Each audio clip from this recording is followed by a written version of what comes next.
Hey,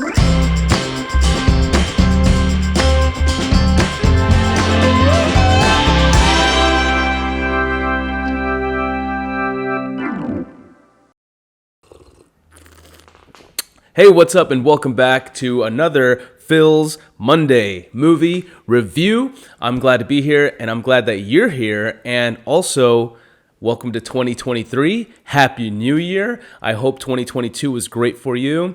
2023, I'm wishing you all a very good one.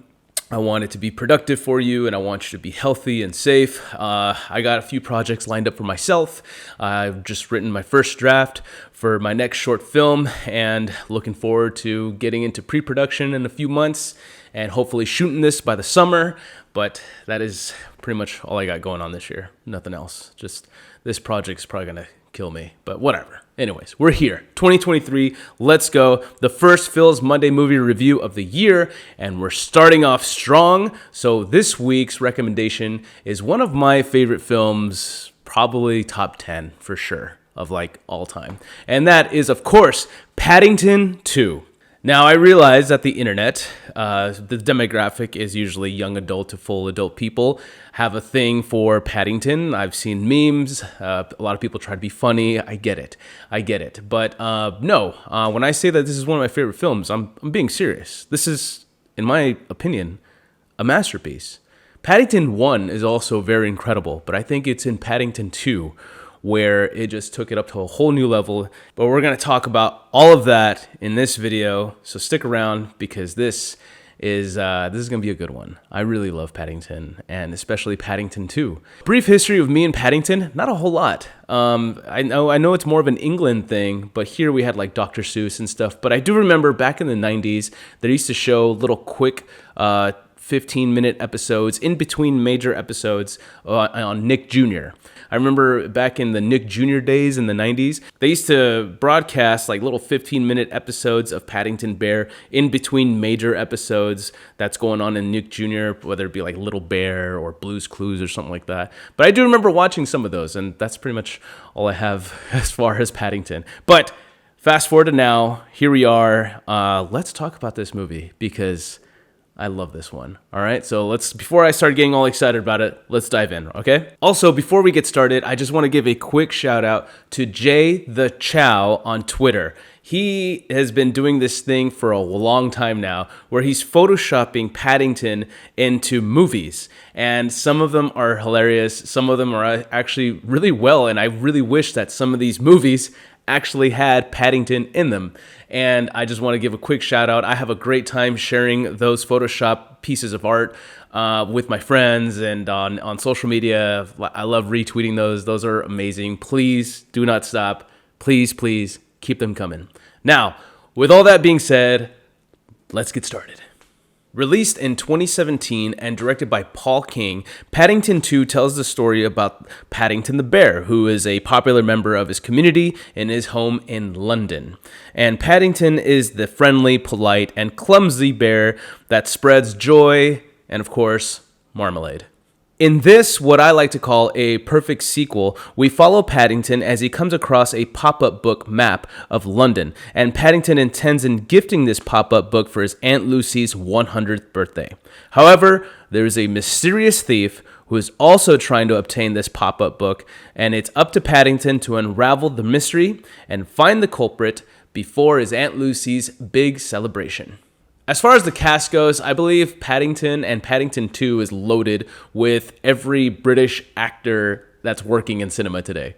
We have Ben Whishaw, who is voicing our boy Paddington, and the cast also includes Sally Hawkins, Hugh Bonneville, Hugh Grant, Brendan Gleeson, and Julie Walters. Paddington 2 also has cameos by famous British actors and comedians, some that you can find in British pop culture, such as Harry Potter and Doctor Who. Ben Whishaw, to me, is the perfect voice for Paddington. However, I did mention Hugh Grant. We have to talk a little bit about Hugh Grant. Now, I think this is Hugh Grant's greatest role he has ever taken. He's fantastic. He plays Phoenix Buchanan, which, in my opinion, is one of the strongest names in cinema history. He's up there with Lawrence Fishburne's Furious Styles from Boys in the Hood. And Hugh Grant plays the egotistical British actor whose career has been watered down to doing work for British dog food commercials. He's the thespian who just has the strongest dialogue ever. He is so dramatic, especially in this one courtroom scene. He is so good. He just brings a lot. To me, he's the best family film antagonist you will ever find. And right behind Hugh Grant was Nicole Kidman in Paddington 1. I wouldn't go as far as saying that Hugh Grant stole the show, but he definitely stole the mid-credit scene, which in my opinion, the mid-credit scene for Paddington 2 is probably the best mid-credit scene you'll ever watch. Hugh Grant, the prisoners, the music, the set pieces, for the mid-credit scene, absolutely. Now, I mentioned that Paddington 2 has a very strong supporting cast, and it continues with Brendan Gleeson. He plays Knuckles, who is the most feared prisoner in the prison that Paddington goes to. And if you haven't seen Paddington 2, yes, Paddington goes to prison. So there's that. I just love how when Brendan Gleeson is this intimidating figure, but when he comes across Paddington and he befriends Paddington, he becomes like this gentle giant grizzly bear, and he becomes so friendly, and the way he helps Paddington in his situation is just another reason why I love this film so much. Director Paul King went all in with Paddington 2. Just take a look at the cinematography, the whimsical styles. That's very similar to Wes Anderson, and I just really appreciate that. That style of filmmaking really fits with the storytelling involved in Paddington 2. There are so many reasons why I love Paddington 2. In the world of cinema, we like to talk about sequels. How The Godfather 2, The Empire Strikes Back, Aliens, Terminator 2, The Dark Knight, all these sequels are fantastic, and sometimes people talk about how there are some sequels that trumps the first one. Well, I'm happy to report that Paddington 2 is one of those sequels. Paddington 2, like I said, it's a perfect sequel.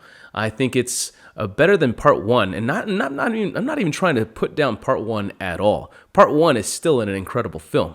However, it's in Part 2 where the level of emotion, the style of filmmaking, the storytelling itself, everything just gets brought up to a whole nother level, and I appreciate it very, very much. When I first heard that they were making a Paddington film, I was just like, oh, great. Live action movie with a CGI animal. We've seen it in so many movies like these, but it's just a breath of fresh air and a sigh of relief when you see that Paddington 1 and 2 are nothing like those other movies that I just threw on right there. I'm not gonna name them, but yeah, they're nothing like those movies.